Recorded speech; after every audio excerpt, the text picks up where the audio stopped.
But what has to fall into place for you guys to just rattle off 3 wins in a row?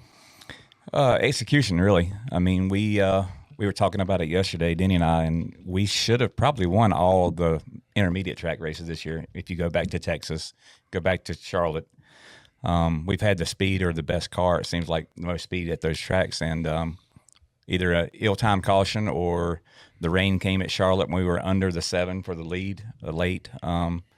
So situations have come up that we haven't been able to put it together. But I feel like yesterday as a whole, yeah, we had a good car, but strategy fell in place, the cautions fell at the right time, and really good restarts. But it's fun to watch. I mean, he's obviously one of the best to ever do it, but he's on a heater right now that I've never seen in my 15 years. Yeah, and talk about that because, I think before last season, we all heard the news Gabe Hart was going to move to competition director. You're going to get Chris Gale as a crew chief.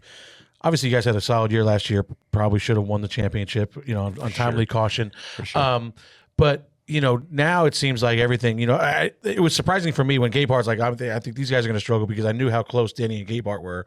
How has that transition been? And obviously, you guys are firing on all cylinders right now. Yeah, it's been different. I mean, the good thing I think about Gale, if you're going to give him his props, is he walked into a situation with the 11 car and our processes each week and did not try to change anything. He just gave his input and changed, ideas more so than processes. So it allowed us to continue to do our job the way we have been doing it. That was obviously working. And then he would interject here or there and give his little input about maybe we should try this or maybe we should try that. And it's obviously made the team better, I feel like. But in-race adjustments, I feel like, is where we're really, really good. Denny can tell him what he needs, and between him and Bowers and Minogue, the 2 engineers, they go to work and they can pinpoint exactly what he needs. And if you look at our speed throughout the race, we get better and better as we go. Yeah, and talk about, like, it's funny because you see we were all work with different drivers across the board.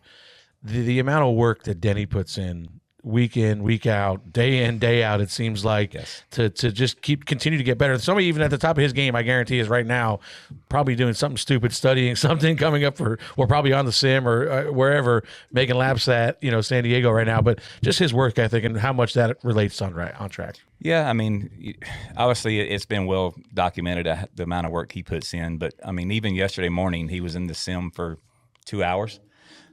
Just going back and scaling the tire. This is what I felt in practice. This is the grip level that I felt I had versus what pre-race we felt like we had. And he'll do the same thing today. He'll go into sim. He'll post Pocono with the grip level he felt like he had at the end of the race versus what he had at the start of the race. So when we start next year's prep, it's there.